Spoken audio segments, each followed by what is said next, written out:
ఏంటంటే, గడచిన సంవత్సరాలు నా స్వరాన్ని పెడచెవిన పెట్టావు, నీ మనసుకు తోచినట్టు నడిచావు. కనీసం ఈ సంవత్సరమైనా నీవు నా స్వరం వెతుకుతావా, నా మాటకు విధేయత చూపడానికి మొదలు పెడతావా? నీతో చాలా మాట్లాడి నీ ద్వారా నేను కొన్ని సాధించాలనుకున్న కార్యాలు ఉన్నాయి నా కుమారుడా, నా మాట వింటావా అని అడుగుతున్నాడు ఈవేళ. కనీసం ఈ సంవత్సరం నుంచైనా నాకు లోబడతావా? మళ్ళొక్కసారి నీ హృదయం పట్టుదలతో నా మాటలు పట్టుకుంటావా? అయ్యో ఇశ్రాయేలు, నీవు నా మాట వినుట ఎంత మేలు.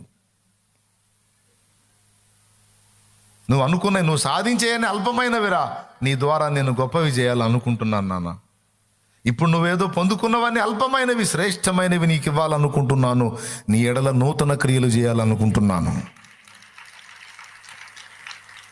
నీవు గ్రహింపలేని గొప్ప కార్యములు నీకు చేయాలనుకుంటున్నాను. ఏబు గ్రంథంలో అంటాడు ఈ మాట.